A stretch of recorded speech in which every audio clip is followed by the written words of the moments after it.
नमः समय साराय स्वानुभूत्या च तासते चित्त स्वभावाय भावाय सर्वभावान्तरच्छिदे अनंत धर्मणस्तत्त्वं पश्यन्ति प्रत्यगात्मना अनेकान्तमयी मूर्ति नित्यमेव प्रकाशताम् वन्दे तु सर्वसिद्धे धोयचलमणो गगन गदिं पत्ते मोक्षामि समय पाहुड़ निर्मूष केवली आत्मज्ञान ही ज्ञान है शेष सभी अज्ञान विश्व शांति का मूल है वीतराग विज्ञान वीतराग विज्ञान ही तीन लोक में सार वीतराग विज्ञान का घर घर हो प्रसार। सम्यक की महिमा। कल अपने विषय देख रहे थे सम्यक की महिमा। सम्यक दर्शन ही वास्तव में सुखी होने का एकमात्र सच्चा उपाय है। बाकी के उपाय सर्वथा झूठे हैं।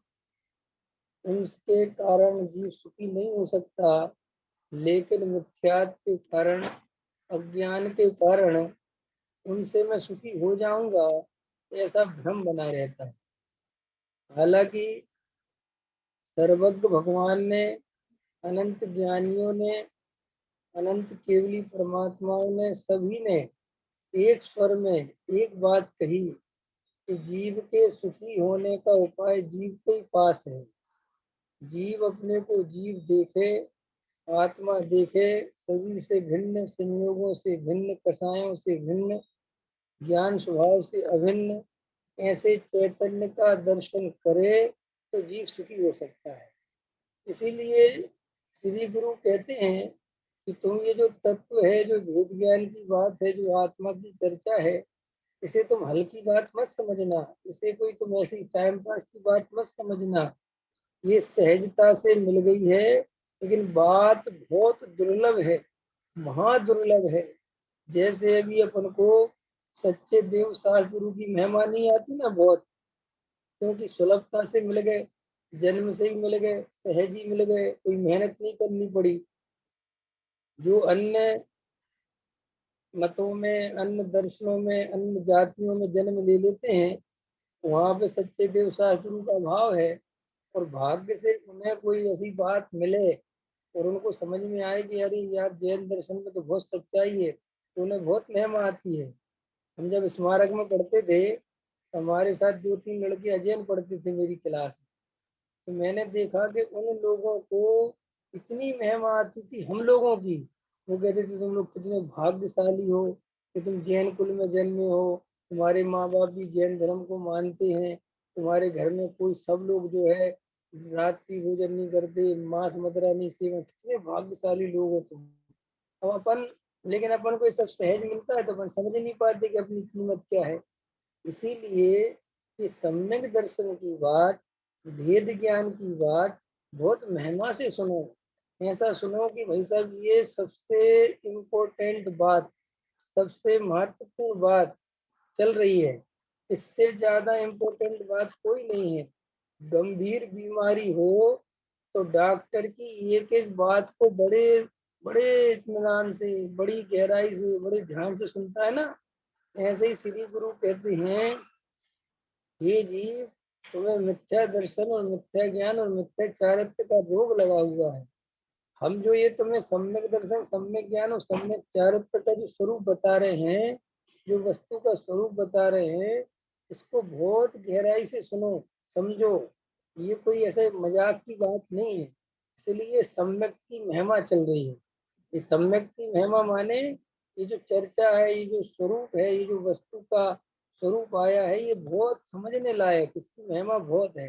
तो कल क्या लिया था इसकी महिमा में, इसकी महिमा से भाई साहब अनंत दुख मिट सकता है। संजय जी, आवाज आ रही मेरी? आवाज आ रही कि नहीं आ रही? कम आ रही है? अच्छा।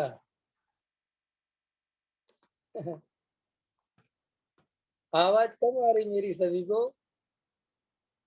आजकल मैं थोड़ा सा धीरे धीरे बोलने लगा हूँ, मैं से ज्यादा तेज मैं बोलता नहीं हूँ।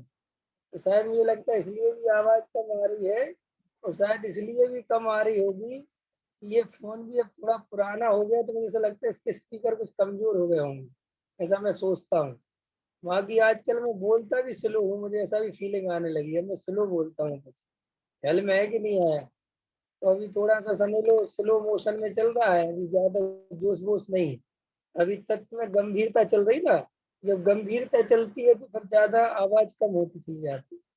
समझो क्या कह रहे हैं? इसकी महिमा बहुत है, मैंने इसका वजन समझो। देखो हम पैसे को कैसे संभालते हैं, हीरे मोती जवाहरात पन्ना। हालांकि अब हीरे मोती जवाहरात तो चलो नहीं समझ सकते, लेकिन अपने पास हम लोग डायमंड की रिंग है, डायमंड है, डायमंड का सेट है ना, सोना है, तो कैसे संभाल के रखते कि भाई ये तो क्यों संभाल के रखते हैं? क्या है उसको? पैसा आपके पास है, आप उसको इतना संभाल के क्यों रखते हो? बताओ प्रवीण जी, पैसा संभाल के क्यों रखते हैं अपन? सोना संभाल के क्यों रखते हैं? कि भैया इससे दुख मिट जाएगा, समझ में है ना, ये इम्पोर्टेंट है, कीमती है, इससे दुख मिट जाता है। ये जिसके पास होता है उसको दुख नहीं होता। श्री गुरु कहते हैं, जैसा तुम इन पर पदार्थों के बारे में सोचते हो, धन दौलत रुपया पैसा सोना चांदी हीरे जवाहरात इनके बारे में सोचते हो, वो सोचना सर्वथा झूठा है। उनसे दुख कभी नहीं मिटते। ख्याल में है कि नहीं है? वे दुखी वे कुछ उपाय सुखी होने के है ही नहीं। और जो ये सम्यक दर्शन, सम्यक ज्ञान और सम्यक चारित्र है, ये सुखी होने का बहुत महत्वपूर्ण नहीं सच्चा उपाय है, एक यही उपाय। और इस पे अपन ध्यान क्यों नहीं देते? क्योंकि हमें ऐसा लगता है जब रुपया पैसा तो हमें सुखी कर सकता है, सम्यक दर्शन से सुखी होंगे कि नहीं होंगे ये बात समझ में नहीं आती। जबकि जब ये समय निकल जाएगा और जब ये बहुत जाने की स्थिति में आएगा, तब तुम्हें ये बात समझ में आएगी कि रुपया पड़ा है, तिजोरी भरी पड़ी हुई है, सोना चांदी रखा हुआ है, पत्नी बराबर में बैठी है, बच्चे बराबर में बैठे हुए हैं, लेकिन मरती प्रिया जीव को कोई न राखना। वहां फिर जीव को अकेले यात्रा करनी होती है, फिर जीव अकेला निकलना होता है, कोई संग साथ में जाने वाला नहीं होता, कोई उपाय नहीं होता बचने का। फिर अगर उस समय जीव विचार करे तो करे क्या? उस समय उसको भेद ज्ञान की बात समझाए तो समझे कौन? क्योंकि उस समय समझने जैसी बात होती है तो मैंने सारी ताकत उन पर पदार्थों पे खर्च कर दी, और वे पर पदार्थ मेरे साथ कुछ भी नहीं जा रहे, और आत्मा को पहचाना नहीं, आत्मा को जाना नहीं। इसलिए अभी भी वर्तमान में जिन जीवों को इस आत्मा की रुचि नहीं है, आत्मा को जानने की समझ नहीं है, वे जीव कम से कम ये बात समझ लें कि इस संसार में अगर कोई चीज हमारे काम आएगी अंत में, तो वो हमारा स्वरूप ही काम आएगा, ये भेद ज्ञान की कला ही काम आएगी, और कोई दूसरी बात काम नहीं आएगी। ये सब राग देश अहंकार सब यहीं पड़े रह जाएंगे, कुछ नहीं। तुम्हें सब अंदर में भले ही लग रहा है, कुछ नहीं रहेगा, सब सब यहीं रहता है, सब यहीं पड़ा रहता है। तो आचार्य कहते हैं कि तुम सम्यक दर्शन की प्राप्ति करो, इससे अनंत अनंत दुख रूप अनादि संसार की संपूर्ण निवृत्ति की अर्थ। ख्याल में है ना? जो अनादि काल से दुख चला आ रहा है, वो दुख मिटाने का उपाय एकमात्र सम्यक दर्शन। क्लियर हो रहा है? समझ में आ रहा कि नहीं आ रहा है? प्रमोद जी बात पकड़ में आ रही? अब देखो क्या कहते हैं, द्रव्य दृष्टि की महिमा बताने के लिए सम्यक दर्शन की महिमा की है, इसी अपेक्षा से सम्यक दृष्टि के भोग को भी निर्जरा का कारण कह दिया है। देखो सम्यक दर्शन कितनी महत्वपूर्ण चीज है, कि सम्यक दर्शन अगर हो जाए, हमें हमें ये निर्णय हो जाए कि मैं शरीर नहीं हूं, मैं आत्मा हूं, और मैं जानने देखने का कार्य करता हूँ, अगर ये हमें श्रद्धा हो जाए, तो श्री गुरु कहते हैं तुम्हें पाप बंद खत्म हो जाएगा। संजय भैया क्या कह रहे हैं? पाप नहीं बनता। ख्याल में है कि नहीं आया? सम्यक दृष्टि जीव को पाप नहीं बंधता। सम्यक दृष्टि जीव मर के नरक में नहीं जाता। सम्यक दृष्टि जीव मर के छोटे इंद्र जो देव वगैरह होते हैं, यक्ष राक्षस भूत पिशाच से छोटी वाला देव नहीं होता, उच्च पद का देव होता है। सम्यक दृष्टि त्र्यंच गति में नहीं जाता। सम्यक दृष्टि जो है स्त्री पर्याय, कितनी बात है सम्यक दर्शन की। और देखो सारा जगत दुखों से बचना चाहता है, बचने के उपाय करता रहता है, लेकिन श्री गुरु कहते हैं तुम जो उपाय कर रहे हैं भी इस जन्म में भी काम नहीं आएंगे, और अगले जन्म में तो काम आने की बात ही नहीं है। ख्याल में है कि नहीं है? लेकिन ये सम्यक दर्शन का जो उपाय है वो ऐसा उपाय है कि वर्तमान में भी तुम सुखी हो जाओगे और भविष्य में भी सुखी हो जाओगे, तू गतियों में जाने से बच जाओगे और कालांतर में मोक्ष चले जाओगे। बताओ कितने काम होने वाले हैं। और सुनो, जैसे लोग देखो दया करते, दान करते, व्रत करते, उपवास करते, है ना, मंदिर जाते हैं और पहाड़ों पे जाते हैं, मंदिर बनवाते हैं, कितने सारी चीजें करते हैं जरा सा पुण्य इकट्ठा करने के लिए। करते हैं कि नहीं करते? तो भी उसमें गारंटी नहीं है कि वो जीव कुगति में नहीं जाएगा। गारंटी नहीं है ना उसमें। क्यों? इतना पुण्य करने के बाद भी अगर उसे आयु कर्म बने और उसी समय परिणाम बिगड़े हो तो वह कुगति में बंद हो जाए, कुछ नहीं गारंटी। लेकिन सम्यक दर्शन में गारंटी है कि ये जो जीव कितने ही कुछ भी हो, अगर उसे सम्यक दर्शन हो तो कुगति में नहीं जाएगा। और सुनो सम्यक दर्शन की महिमा, अगर 7वें नरक का भी बंद किया हो तो भी सम्यक दर्शन से पहले नरक में आ जाए। और सुनो, और महिमा सुनो कि सम्यक दर्शन हो तो नरक का दुख भी दुख नहीं लगे। बोलो अभी इससे ज्यादा इम्पोर्टेंट क्या हो सकती है? देखो मैं आज एक दोपहर में बैठे बैठे विचार कर रहा था कि आश्चर्य इस बात में नहीं है कि संसार में इतना दुख क्यों है। आश्चर्य इस बात में है कि संसार में ये क्षण भर का सुख भी मिल गया तो कैसे मिल गया। समझ में आया कि नहीं आया? संसार में इस बात का कोई आश्चर्य नहीं कि इतना दुख क्यों है। आश्चर्य इस बात का है कि इतना दुख रूप संसार में मुझे इतना समय आनंद से निकल गया, इतना समय शांति से रह गया, ये कितनी बड़ी बात। समय पर भोजन मिल जाता है, पहनने को कपड़े मिल जाते हैं, शरीर भी चल रहा है, इंद्रियां भी ठीक ठाक हैं, ये कितनी बड़ी बात है। क्योंकि तुम त्रयंच गति के जीवों को देखो, तुम मनुष्य गति के ही जीवों को देखो। तुम नरक गति के जीव नहीं देख सकते तो दो गतियों के जीव को देख ही सकते हो। अभी भी मनुष्य गति में ऐसे जीव हैं इस संसार में जो दिन रात रोटी की ही चिंता में उनका जीवन चला जाता है, उनको उसके अलावा उनको कुछ और पता ही नहीं होता। कितने जीव हैं एक कमरे का मकान नहीं बना पाते, झोपड़ी में जिंदगी निकल जाती है। कितने जीव हैं दो जोड़ी कपड़े नहीं खरीद पाते। माने हम सोचें कि साहब हम दुखी हैं तो श्री गुरु कहते हैं कि भैया तुम पागल पागल हो। इतने भयंकर विकराल संसार में चारों तरफ जहाँ आग ही आग लगी है, वहां तुम बैठ के शांति से तत्व ज्ञान की बात सुन रहे हो, समय पर तुम्हें भोजन मिल जाता है, कोई कोई शारीरिक वैसी विषमता नहीं है। ये कोई महान पुण्य का उदय चल रहा है वर्तमान। ख्याल में है कि नहीं आया? अब इसके बाद भी जीव कहता साहब मुझे साहब क्या करें, दुखे दुखे। तो अभी तुमने संसार का स्वरूप नहीं समझा। अच्छा बताओ सुनील जी, एक भजन पढ़ते होंगे अपन, तीर्थंकर ने जब जन्म लेते हैं तीर्थंकर, तो नरकों में 1 2 3 समय के लिए थोड़ी शांति होती है। अब आप ये बात मैं आपसे प्रश्न करता हूँ, ये बात सोचो कि आखिर नरकों में कितनी भयंकर परिस्थिति होगी कि तीर्थंकर का जन्म होता है और उसमें 2 3 समय के लिए शांति होती, तो बहुत बड़ा आश्चर्य हो गया कि साहब 3 समय की शांति हो गई नरकों में। और वो 3 समय कितने कम है? गायक शास्त्री जी बताओ कितने कम है 3 समय? एक पलक झपकने में असंख्यात समय है। एक ऐसी पलक झपकी असंख्यात समय बीत गए, माने वो 2-4 समय की साता की काउंटिंग है। सोचो बात। आचार्य भगवंत कहते हैं कि तेरे अपने बारे में सोच कितनी शांति है। खुद सोच अपने बारे में। तू अभी कोरोना हो रहा है और चारों तरफ हाहाकार मचा है, फिर भी मैं कह रहा हूँ हम उस पेड़ पर बैठे हैं जिसमें अभी भी आग नहीं लगी। ख्याल में आया कि नहीं आया? अभी भी चारों तरफ हाहाकार हो, फिर भी हम उस पेड़ पर बैठे हैं जिस पेड़ में आग नहीं लगी। कि महाराज उस पेड़ में आग क्यों नहीं लगी? कि जिनवाणी रखी हुई है। क्या कह रहा है ग्वाला? कि इस पेड़ में आग क्यों नहीं लगी? कि जिनवाणी रखी हुई है। ऐसे श्री गुरु कहते हैं जिनके जीवन में तत्व है उनको कभी आग नहीं लगती। ख्याल में आया कि नहीं आया? अब ये समझो ये कितनी कीमतदार बात चल रही है।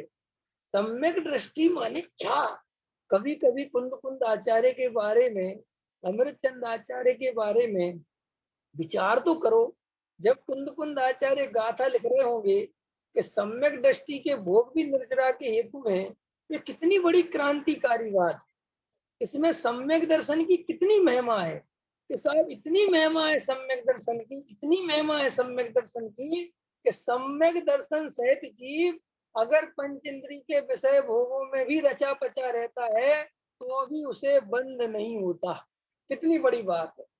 इसका टोडम अली साहब ने बहुत अच्छा उत्तर दिया कि भैया ये बात बड़ी क्रांतिकारी है, समझने जैसी बात है कि आखिर सम्यक दृष्टि जीव ऐसी कौन सी चीज करता है कि जिसके कारण उसे साफ कुछ नहीं होता। तो वहां पर एक उदाहरण दिया कुंद कुंद आचार्य देव ने कि जैसे कोई चतुर्वेद विष का भक्षण करने के पहले जिससे विष नहीं चढ़ता ऐसी औषधि का सेवन कर लेता है और उसके बाद विष का भक्षण करता है तो भी वो मरण को प्राप्त नहीं होता। ऐसे ही सम्यक दर्शन माने क्या? सम्यक दर्शन माने वो औषधि जिसको धारण करने के बाद संसार में कितनी ही गति हो जाए तो भी संसार का जहर नहीं चढ़ता। मिथ्या दर्शन का सर्प काटा हुआ जहर नहीं चढ़ता।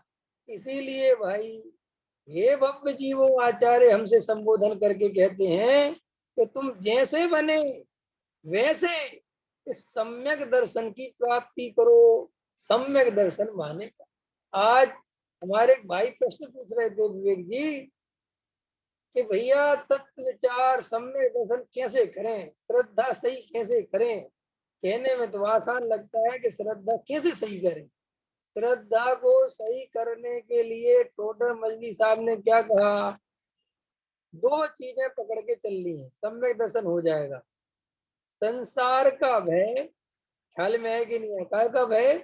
संसार का भय कि यहाँ पर कुछ नहीं है, सुख मिलने वाला नहीं है, ऐसा निर्णय। और ज्ञान स्वभावी आत्मा की बार बार दृष्टि। इससे क्या होता है? देखो मैं कई दफे समझा चुका प्रवचन में, सम्यक दर्शन का विषय मौजूद ही नहीं प्रकट भी है। क्या कहा मैंने? सम्यक दर्शन का विषय, पंकज जी, सचिन जी, क्या कहा? सम्यक दर्शन का विषय खाली मौजूद नहीं है, वर्तमान पर्याय में प्रकट है। बिल्कुल प्रकट है, ये कोई गप नहीं है। प्रकट है कि नहीं बताओ? कैसे प्रकट है? कैसे प्रकट है? ज्ञान की प्रतिपल उठे तरंग, झांकता उसमें आत्म राम। प्रति समय ज्ञान स्वभाव प्रकट हो रहा है कि नहीं हो रहा है? ये जो मैं प्रवचन चल रहे हैं ये प्रवचन तुम्हारे ज्ञान का विषय बन रहे हैं कि नहीं? और अगर ज्ञान का विषय बन रहे हैं तो ज्ञान की सत्ता है कि नहीं? और ज्ञान की सत्ता है तो वहां आत्मा की सत्ता है कि नहीं? और आत्मा की सत्ता है तो मैं हूं कि नहीं? बात खत्म है ना? और ये देखो कितनी गहराई से, कुछ नहीं करने की जरूरत। देखो शरीर को देखो, मैं तो बहुत ऐसे देखता हूँ, देखो बिल्कुल भिन्न दिखाई देता है। शरीर है, इसका पुद्गल है, ये प्रणमन चल रहा है, इसके अंदर जीव राजा विराजमान है, वो जानने देखने का कार्य कर रहा है। ये और देखो ये भी देखते जाओ साथ में, लेकिन मुझे अज्ञानता से भ्रम होता है ये शरीर मैं हूँ, ये भ्रम को भी देखो, डरो मत, है ना। ये पंच इंद्री के विषय भोग हैं, इनमें देखो सुख है कि नहीं, सुख आ रहा है कि नहीं, ये भोजन कर रहा हूँ इससे तृप्ति होती है कि नहीं, तो देखते जाओ। और मन में अंतरंग में भी चलने दो कि देखो साहब ये सब मैं बार बार विचार करता हूँ, फिर भी फिसल जाता हूँ, फिर भी वहीं भागता हूँ। ये धन से मैं सुखी होऊंगा कि नहीं, ये धन के कितने ढेर लग जाएंगे कि मैं सुखी हो जाऊंगा, मैं कितने बड़े बड़े मकान बनवा लूंगा कि मैं सुखी हो जाऊंगा, ये पर्याय छूटेगी कि नहीं छूटेगी, और ये पर्याय छूटेगी तो क्या छूटेगा, ये शरीर छूटेगा कि मैं छूटूंगा, और मेरी सत्ता रहेगी तो मैं रहूंगा कि नहीं रहे, सब बातें इनसे ही तुम्हारा भेद ज्ञान मजबूत होगा, इनसे ही तत्व निर्णय निकलेगा। देखो भैया बार बार फिसलोगे, हम बच्चे हैं ना, बालक हैं, अभी पढ़ना लिखना सीख रहे हैं, बार बार गलती करेंगे, बार बार जो गलत अक्षर बनाएंगे, बार बार, लेकिन विश्वास बना रहता है ना प्रवीर जी, है। जब ये रूपक छोटा होगा या अपना भी मोक्ष छोटा है, तो और अभी तो थोड़ा मोक्ष बड़ा हो गया और अभी विशुद्धि है, तो देखो तो देखते हैं कि ये कैसे लग पाएगी। अभी तो इसको ये बनाने में इतनी दिक्कत जा रही है, आम का बनाने में दिक्कत जा रही है, कैसे करेगी कैसे करेगी, लगता है कि नहीं लगता है? एकदम देखो तो घबराहट सी होती है कि कैसे करेगी, ये तो इतना सा काम नहीं। लेकिन आपको घबराहट गलत होती है, यही बच्चा अभ्यास करते करते अपने जैसे पढ़ेगा, अपने जैसे लिखेगा, होगा कि नहीं होगा। हम भी तो वैसे ही थे, वैसे ही ज्ञानी हमसे कहते हैं कि तुम डरो मत, तुम घबराओ मत, कि सम्यक दर्शन कैसे होगा, आत्मानुभव कैसे होगा, वेद ज्ञान कैसे होगा। भैया हमें भी ऐसे ही हुआ था, इसी प्रक्रिया से हुआ था, हम भी बार बार विचार करते थे और बार बार फिसल जाते थे कि नहीं है, बार बार हमें भी एकत्र हो जाता था, हम भी बार बार भेद ज्ञान में कमजोर पड़ जाते थे। ऐसा आचार्यपन से कह रहे कि नहीं कह रहे, जो आचार्य हमसे कह रहे, कभी अपने को डांटते हैं, कभी फुसलाते हैं, कभी कहते मेरे प्यारे बंधु, कभी कहते भाई, कभी कहते सुन तो सही ये बब्ब जी, कभी कुछ, वे सब आचार्य इसलिए कहते हैं कि आचार्य अपने अनुभव में जाके देखते हैं इस बेचारे जीव की कोई गलती नहीं है, ये अज्ञानता में ऐसे ही हमारी भी दशा थी। अब क्या करें जब इसको वस्तु स्वरूप नहीं मिलता, नहीं समझ में आता। अब देखो योग्यता ही कार्य का नियामक कारण है, तो ये बात कोई हमने अपने घर से तो निकाली नहीं है, ये तो सर्वज्ञ भगवान ने बताई है। तो उसमें सर्वज्ञ भगवान ने बताई तो ये बात क्लियर होती कि नहीं होती कि योग्यता के आए बिना कार्य नहीं होता। तो ये बात भी आचार्य भगवंत जानते हैं, समझाते भी जाते हैं, और अंदर ये भी जानते हैं कि योग्यता जब तक नहीं आएगी तब तक बात नहीं बनेगी, और समझाते जाते हैं। इसलिए आचार्यों को इस बात का कोई दुख भी नहीं होता कि समझ क्यों नहीं पा रहा है। बात तो सरल है, देखो समझ में आ रही मेरी बात। हम सब में क्या कमी है, अपन को योग्यता पे भरोसा नहीं है, अपन को काय पे भरोसा है, अपनी बुद्धि पे, अपने समझाने पे। समझ में नहीं आता विवेक जी, यार सड़ी सी बात तुम्हें समझ में नहीं आ रही। अपन को भरोसा है अपने समझाने पे, जबकि भरोसा काय पे चाहिए, अंदर श्रद्धा काय पे चाहिए, योग्यता पे। कि बात छोटी बड़ी नहीं है, योग्यता जब तक नहीं पकेगी, काल लपटी जीत की नहीं आएगी, 2 और 2 4 जैसी बात है, तो भी समझ में नहीं आएगी, क्या कर सकते हैं। ख्याल में है कि नहीं आया। इसीलिए तो जिनेन्द्र भगवान ने क्रमबद्ध पर्याय का स्वरूप बताया कि भैया वस्तु स्वरूप ऐसा है, ये तो किसी का परिणमन नहीं करा सकते तुम, और खुद का परिणमन। तो अभी अभी हम क्या करें कि देखो वस्तु स्वरूप तो ऐसा है कि अगर तुम्हारा सम्यक दर्शन की काल अवधि योग्यता आई है, तो मैं यहाँ से बोलूंगा और तुम्हें वहां समझ में आ जाएगा, अंतर समझ में आया। और अगर काल अवधि और होनर नहीं पकी, तो बार बार समझाने पर भी नहीं समझोगे, तो सुनो सुनो, बार बार समझाने पे भी नहीं समझोगे तो घबराना नहीं, इसको भी स्वीकार करना कि अभी कुछ लगता है ठीक समय नहीं चल रहा। ये आपको पता है, अज्ञानता को स्वीकार करना अज्ञानता को हटाने का पहला पुरुषार्थ। क्या कहा मैंने, अज्ञानता को स्वीकार करना कि साहब मैं अज्ञानी हूं, ये अज्ञानता को हटाने का पहला कदम है। लेकिन तत्व विचार नहीं करना, तत्व विचार में उपयोग नहीं लगाना, ख्याल में है कि नहीं आया। तो भाई कार्य तत्व, देखो टोडामल जी साहब ने इतना अच्छा लिखा कि जीव का तो एक ही काम है। क्या लिखा टोडामल जी ने कि साहब जीव क्या करे, तो टोडामल जी ने लिखा जीव का तो एक ही काम है कि तत्व विचार में उपयोग को लगाए। फिर वहां लिखा टोडामल जी ने कि उसके बाद सम्यक दर्शन आदि कार्य होने होंगे तो होंगे और नहीं होने होंगे तो नहीं होंगे। तो क्या लिखा, लेकिन तेरा कार्य तो तत्व में उपयोग लगाना है। वहां पर मिथ्यात्व का रस ढीला पड़े, काल लब्धि होनहार योग्यता जगे, पांचों लब्धियों के समवाय बने, पांच समवाय पूरे हो, सम्यक दर्शन आदि की प्राप्ति हो, वो तेरा काम नहीं है। कर्म आदि का उपशम करना, काल लब्धि को लाना, योग्यता को जगाना, इसमें जीव का कोई लेना देना नहीं है। टोडामल जी साहब कहते हैं यहाँ जीव का कोई बलवत्ता नहीं है। तो फिर साहब जीव क्या करे कि जीव तो तत्व विचार में उपयोग लगा। फिर वहां लिखा कि तत्व विचार में उपयोग नहीं लगे तो ख्याल में है कि नहीं आया कि काल अवधि हमारी नहीं आई हो तो भैया समझ लो कि अब नहीं आई, नहीं लगता, हम क्या कर सकते, तुम्हारा संसार बहुत है।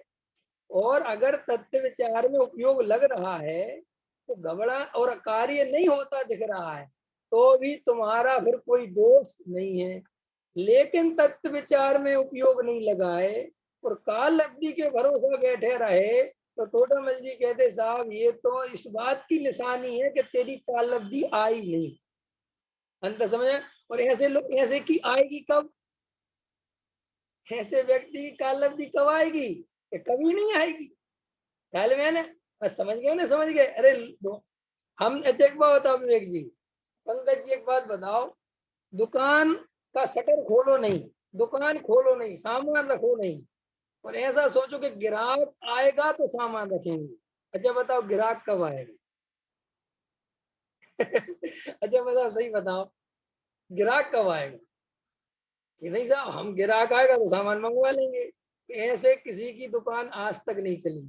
ऐसे ही कोई जीव ऐसा बैठ जाए कि जब काल अवधि आएगी तब हम तत्व विचार करेंगे। तो भाई साहब तुम्हारी काल अवधि 3 काल में नहीं आएगी। तो साहब क्या करें कि तुम तो तत्व विचार करो, तुम तो बार बार शरीर और आत्मा का भेद ज्ञान करो, तुम तो बार बार राग आदि से भिन्न आत्मा को देखो। तो समझ में आया। और कुछ मत सोचो कि सर हमें आत्मानुभव कब होगा, हमें क्यों नहीं हो रहा है, हमारा कुछ मत, तुम बार बार सत्य विचार करते रहो। श्री गुरु कहते हैं कि जिन जीवों को बार बार तत्व विचार करने के भाव आते हैं, बार बार संसार चार गतियों का भेद दिखता है, निश्चित ही उन जीवों की काल लब्धि आई हुई है। ख्याल में आया। अब बस थोड़ी सी बात है, अब वो आज है कि कल है कि परसों, बस होने वाला तो है काम। इसलिए अपने आप पर तो पूरा भरोसा होना चाहिए। तो देखो ये जो प्रश्न है कि साफ श्रद्धा के लिए क्या करें, श्रद्धा सम्यक दर्शन रूप परिणमित कैसे हो, आत्मानुभव कैसे हो, सिर्फ एक ही उपाय है कि तुम तो तत्व विचार करो। इन सब प्रश्नों में समाधान एक ही है कि तुम तो तत्व विचार करो, बाकी ये सब कार्य होने योग्य अपने आप अपने समय पर होंगे। ये निर्णय तत्व विचार में उपयोग लगाओ और खूब लगाओ। तो देखो तत्व विचार करने का तरीका एक नहीं है, कई तरीके हैं। भोजन करते समय करो, ख्याल में ना ये भोजन मुझे कितना सुखी कर सकता है, ये भोजन मेरी जरूरत है कि आत्मा की जरूरत है, खूब विचार करो, बार बार विचार करो।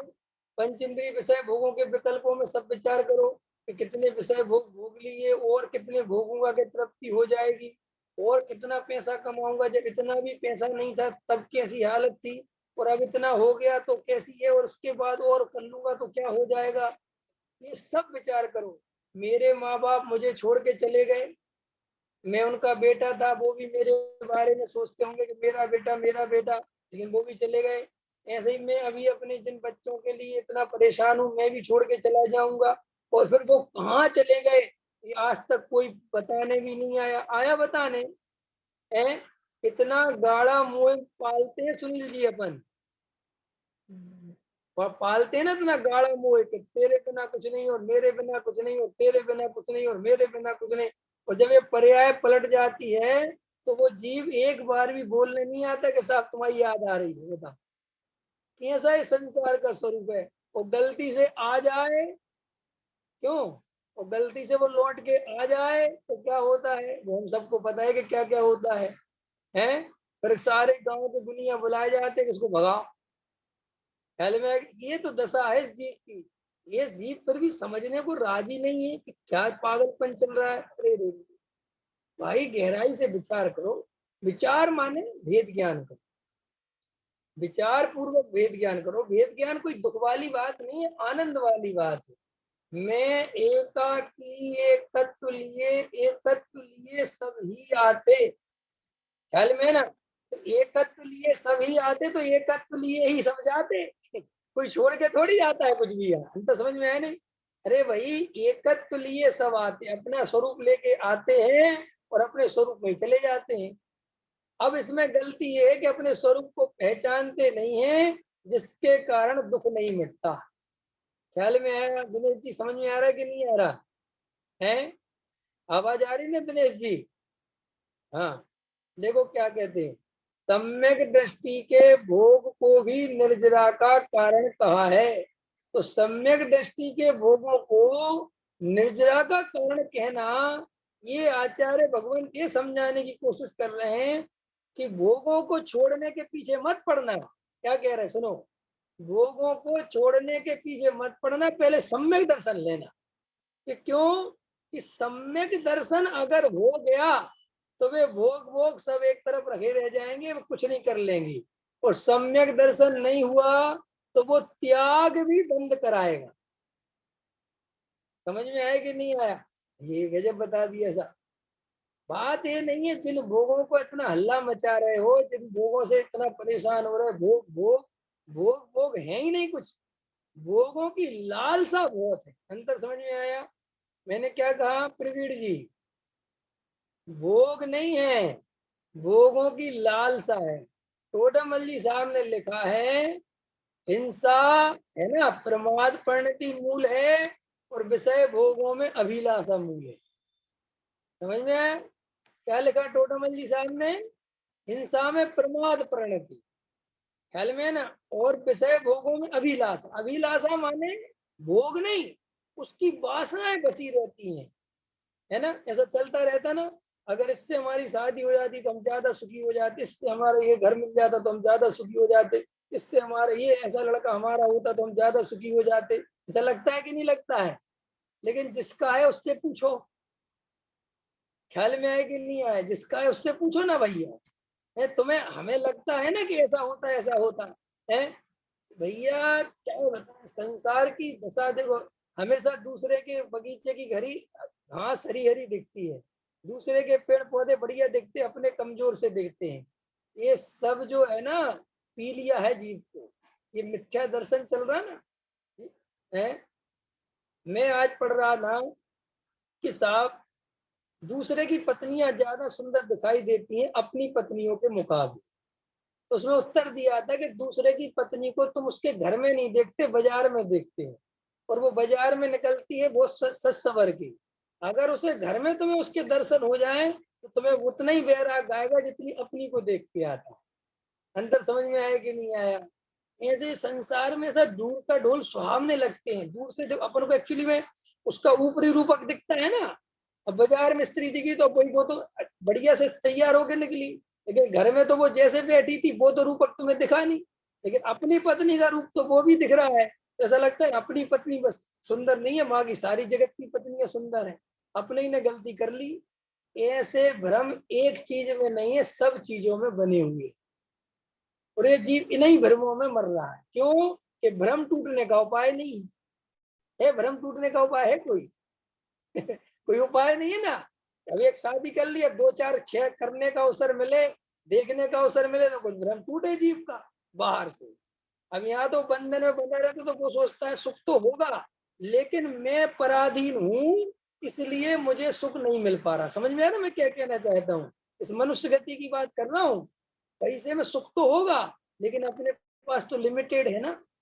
ख्याल में है कि नहीं, अंतर समझ में आ रहा है। जैसे फिल्मी एक्टर है, दौलत शोहरत वाले हैं, बड़े बड़े कलाकार हैं, तो दूर से देख के लगता था इनमें सुख तो, इनको तो मजा आ रहा होगा, लेकिन ऐसा है ही नहीं। चूंकि इस जीव को आत्मज्ञान है नहीं, वेद ज्ञान की कला सीखी नहीं, और बाहर में ऐसी मिथ्या कल्पना इस मिथ्या दर्शन के कारण चलती रहती है, और वो चलती रहती है, चलती रहती है, चलती रहती है, पूरे टाइम चलती रहती है। तो वो ऐसा सोचता है कि साहब अपन भले ही दुखी है, लेकिन वे बहुत सुखी होंगे, क्योंकि उनका तो बच्चा भी बहुत होशियार है, उनकी तो पत्नी बहुत समझदार है, उनका तो घर भी बहुत सही जगह पे है, उनका तो कारोबार बहुत बढ़िया है, और ऐसा है और पैसा है। वो कल्पनाएं करता रहता है।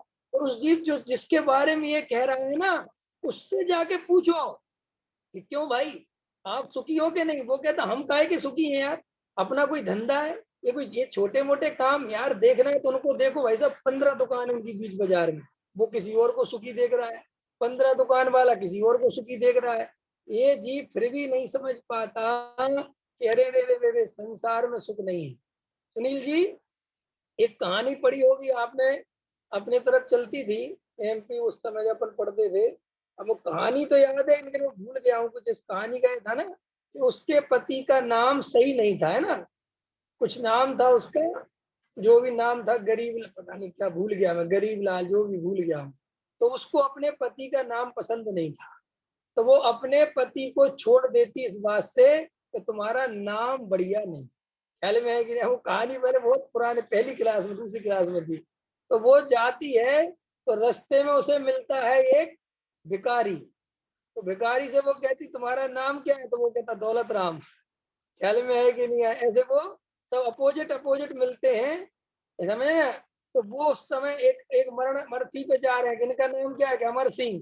वो अर्थी पे लेटे पड़े हुए हैं।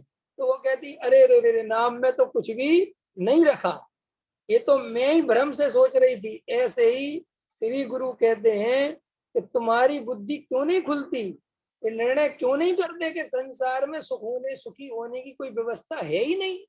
अरे कसायों के बीच में कोई जीव सुखी हो जाए ऐसा स्वरूप नहीं। अरे भाई, कसायों के बीच में तो क्षण भर के लिए सुख मिल जाए तो ये आश्चर्य है, आश्चर्य है। कितनी कसाएं हैं, कितनी कसा है बेटा? जबकि क्रोध मान माया लोभ एक ये अकेली नहीं है, इनके 4 भेद करने पड़ेंगे, 16 उनके 9 के 9 चलेंगे, अनंतानुबंधी वाले 9 चौको 36, और 36 और 16 सब मिलाओ, अरे बहुत। इन सब कसायों के बीच में ये जीव सुखी होने की बात करता है, और साथ में मिथ्या दर्शन, मिथ्या ज्ञान और मिथ्याचारित, कमाल ही कर दिया साहब। और फिर भी कहता साहब मैं सुखी हो जाऊंगा। आचार्य कह रहे पागल पागल है क्या तू? है कैसे कैसे कैसी बुद्धि चल रही है? मुनिराज कह रहे हमें संजुलन में इतना दुख लग रहा है। किसमें? संजुलन में।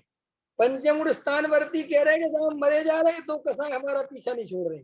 चौथे गुण स्थान वाले कह रहे साहब मरे जा रहे साहब, ये 3 कसाय हमारा पीछा नहीं छोड़ रहे। और मिथ्या गुण स्थान वाले कह रहे बहुत आनंद में है, चारों कसाय अपन ने एक साथ रख रखी है, कोई टेंशन नहीं है। इसका नाम है मिथ्या दर्शन। मिथ्या दर्शन माने जो दुख को दुख ही ना लगने दे। क्या कहा मैंने? मिथ्या दर्शन माने जो दुख को दुख ना भाषित होने दे, इसका नाम मिथ्या दर्शन। एक फिल्म देखी होगी तुमने अमिताभ बच्चन की, उसको चोटें लग जाती हैं बहुत सारी, तो उसकी पिटाई होती है, तो वो पिंचर किस पे लगा रहा होता है? शीशे पे। देखी है कि नहीं देखी किसी ने? विवेक जी देखी टिंचर के उस पर?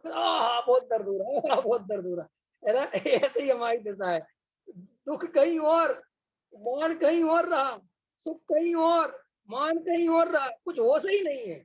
जहां दुख है वहां जानता नहीं, जहां सुख है वहां जानता नहीं, जहां दुख और सुख है ही नहीं वहां कल्पना करता रहता है।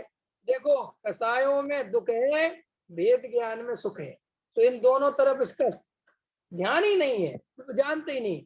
और पर द्रव्यों में कहीं सुख की कल्पना करता है, कहीं दुख की कल्पना करता है, तो वहां ना सुख है और ना वहां दुख है। इसका नाम मिथ्या दर्शन है। क्या गजब, ऐसी बात समझने लायक भैया। सम्यक दृष्टि के भोग में निर्जरा के हेतु, क्या गजब की बात है। आचार्य कहते भैया हमें तुम्हारे भोगो भोगो से कोई लेना देना नहीं है, भोगो भोगो में कोई दम नहीं है, हमें तो सम्यक दर्शन की चिंता है, तो तुम्हें सम्यक दर्शन हो जाए। अरे तुम एक टाइम रोटी खा लेते थे, 2 टाइम खा लेना, कौन से हमारे बाप की खा रहे हैं, ख्याल में है कि नहीं आया? 4 टाइम खा लेना, 10 टाइम खा लेना, हम तुम्हारी रोटी थोड़ी गिनते फिरेंगे। हमें तो तुम्हारा भेद ज्ञान चाहिए। क्या चाहिए? आचार्य भगवान कैसे समझाते हैं? मैं तो सोचता हूँ जो खुद परासुक जल लेते हैं, 28 मूर्गुणों का पालन करते हैं, ऐसी आहार चर्या, एक बार भोजन करते हैं, 22 परिसय सहते हैं, अनशन मोदरी आदि तप करते हैं, वे आचार्य अपन से कहते हैं कि भोग भी निर्जरा के हेतु है, तू चिंता मत कर, तू सम्यक दर्शन ले ले। माने ये कोई भोगी कहता तो समझ में भी आ जाता, ये योगी कह रहा है कि भाई तू समझता नहीं है सम्यक दर्शन कितनी कीमती चीज है, ख्याल में है नहीं है? लेकिन ये ज्ञानी कह सकता है, ये अज्ञानी नहीं कह सकता। कोई अज्ञानी बाल तप करने वाला हो तो वो नहीं कहेगा कि भोग निर्जरा के हेतु है, वो तो कहेगा भोग नरक के हेतु है। वो तो कहेगा सम्यक दर्शन बाद में लेना मूर्ख चंद, पहले इन भोगों को छोड़, नरक में सड़ेगा। वो तो नरक में की धमकी देगा तुम्हें सीधी। अज्ञानी का पहला लक्षण नरक की धमकी देवे जी, समझ में है ना? ज्ञानी होगा वो कभी नरक वरक की धमकी नहीं देता। ज्ञानी तो कहता भाई मेरे को नरक और स्वर्ग दिखते ही नहीं, मुझे तो सिर्फ एक ही चीज दिखती है, मिथ्या दर्शन और सम्यक दर्शन। मिथ्या दर्शन नरक है और सम्यक दर्शन स्वर्ग। ख्याल में? हमें नहीं दिखती है 4 गति, हमें तो 2 ही गति समझ में आती है। कौन सी 2 गति? कौन सी 2 गति? एक मोक्ष और एक संसार। कितनी गति है? 2, एक मोक्ष और एक संसार। और मिथ्या दर्शन के साथ संसार और सम्यक दर्शन के साथ मोक्ष। अब ये स्वर्ग और नरक के भेद मूर्ख करते हैं, हम नहीं करते। अंतर समझ में आया कि नहीं आया? ऐसा गजब कमाल है। आप नियम सार पढ़ो, उसमें बहुत सब लिखा है, ये सब चारों गतियों फतियों के भेद नहीं है। ख्याल में है कि नहीं आया? शरीरों के भेद नहीं है। श्री गुरु कहते हैं इस कारण परमात्मा को पहचान और कुछ मत कर, अपने चैतन्य को पहचान और कुछ मत कर, अपने त्रिकाली ध्रुव में अपनापन कर और कुछ मत कर, द्रव्य की दृष्टि कर और कुछ मत कर। कि साहब वो कौन है, वो द्रव्य कहाँ है, उसकी दृष्टि कैसे करें? कि वो तू स्वयं है। ज्ञान की प्रतिपल उठे तरंग, झांकता उसमें आत्म राम। हाँ, ये लाइन पढ़ते तो ऐसा लगता सम्यक दर्शन आगे पढ़ना थी। अंतर समझ में आया कि नहीं आया? ज्ञान की प्रतिपल उठे तरंग, झांकता उसमें आत्म राम। हरे आवाल सभी गोपाल, सुलभ सबको चिन्मय अभिराम। ओहो, इसमें ऐसा आचार्य क्या गजब कमाल कर दिया भाई साहब। किंतु पर सत्ता में प्रतिपद, देखो साफ साफ लिखा है कि नहीं कि जीव तो प्रति समय ज्ञान रूपी कार्य कर रहा है और वो प्रकट है, कोई ऐसा नहीं कि कहीं छुपा हुआ है। लेकिन ये जीव श्री गुरु कहते इतना बेहोश है कि वो ज्ञान स्वभावी आत्मा उछल छल के बता रहा है कि मैं हूँ मेरी सत्ता है, लेकिन उस सत्ता को नकारते हुए इस जड़ की सत्ता में रमता है। किंतु पर सत्ता में प्रतिबद्ध, कीर मरकट सी गहले अनंत। कितनी कीर मरकट सी कर पहले कर चुका हूं ना। अरे पाकर खोया भगवान, न देखा मैंने कभी बसंत, नहीं देखा निज शाश्वत देव, रही चढ़िका पर यह की प्रीत। अब ये बात समझो अभी वर्तमान में क्या चल रहा है। देखो इतनी भयंकर परिस्थितियां चल रही हैं, फिर भी इस जीव को ये समझ में नहीं आ रहा कि संसार में सुखी होने का उपाय नहीं। समझ में आया कि नहीं आया?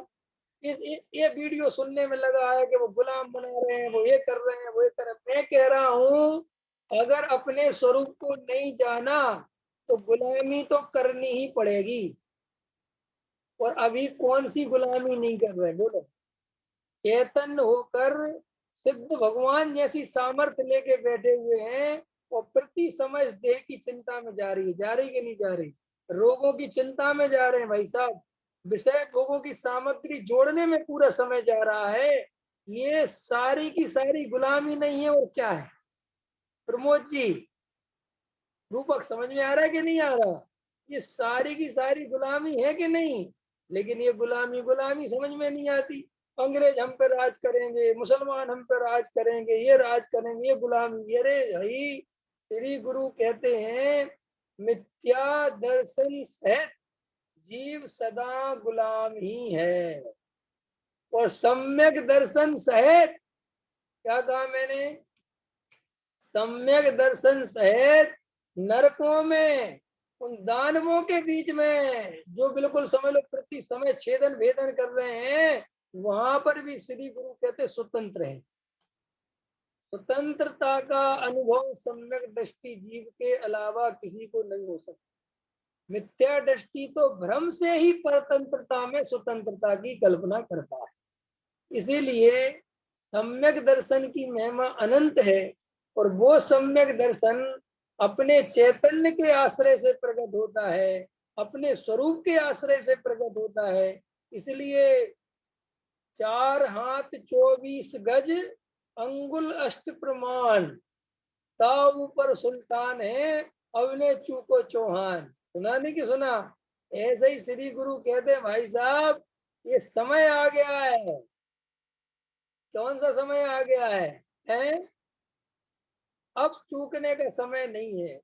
चारों तरफ एक ही बात सुनने को समझ में आ रही है कि भैया अपने स्वरूप का आश्रय ले लो। बहुत हो गई गलतियां, अब सब गलतियां सुधार के मैं तो आत्मा में रहूंगा, मैं तो वेद ज्ञान करूंगा, मैं तो आत्मानुभूति में उतरूंगा। मुझे अब इस संसार की ज्यादा फिक्र नहीं करनी। यहाँ पर कोई किसी को बचाने वाला नहीं, कोई किसी का करने धरने वाला नहीं। किस किस की चिंता करेंगी? वो सारे जितने लोग मर गए वे भी बेचारे चिंता ही करते करते चले गए। कौन किसको बचा पाया? कौन किसको राख पाया? कौन किसकी मदद कर पाया? सारे के सारे इस जगत में, अरे मैं ही व्यर्थ में मुंह के वशीभूत होकर, बच्चों का क्या होगा, पत्नी का क्या होगा, कौन का क्या होगा? सबसे पहले ये देख, अगर मैंने भेद ज्ञान नहीं किया तो मेरा खुद का क्या होगा? अंतर समझ में आया कि नहीं आया? दूसरे की चिंता सम्यक दृष्टि करे तो बात जमे भी। ख्याल में आएगी? मिथ्या दृष्टि दूसरे की चिंता करे, श्री गुरु कहते खुद तो दलदल में फंसा, दूसरों की चिंता कर रहा। ख्याल में है कि नहीं आया? अच्छा बताओ, दलदल में फंसे हो दोनों, और अपन दूसरे की चिंता करें तो डूब जाएगा, और क्या मैं तुझे बचा लूंगा, मैं तुझे बचा लूंगा। कि भैया बचाने के पहले तू खुद तो बच ले। ख्याल में है कि नहीं आया है? प्रवीण जी, तुम बहुत भावुक आदमी हो ना। पानी में कोई डूब रहा हो और तुम्हें तैरना नहीं आता हो, तुम भावुकता बस कूद जाओ उसको बचाने के लिए, तो क्या होगा? कि भाई साहब, वो तो पहले से भी बचने वाला नहीं था, लेकिन तुम और उसके चक्कर में डूबोगे। पहले खुद तो तैरना सीख लो। यदि श्री गुरु कहते हैं एक मिथ्या दृष्टि दूसरे मिथ्या दृष्टि का क्या भला करेगा, ये तो बताओ। और सबरे मिथ्या दृष्टि एक दूसरे का भला करने में लगे हुए, और भला कोई कर नहीं पाता। और जितने सम्यक दृष्टि हैं वे किसी का भला नहीं करते, फिर भी वे सबका भला कर देते। अंतर समझ में आया? इसलिए सम्यक दर्शन की प्राप्ति करना अनिवार्य है। भेद ज्ञान की कला सीखना बहुत जरूरी है। वर्तमान में इस भेद ज्ञान की आवश्यकता बहुत ज्यादा बन चुकी है। इसलिए सभी जीव भेद ज्ञान करें, आत्मानुभव का सच्चा उपाय करें। यही मूल मंत्र है सुखी होने का। इसी के साथ अपनी बात पूरी करता हूँ। सहजानंदी सोदेश्वर।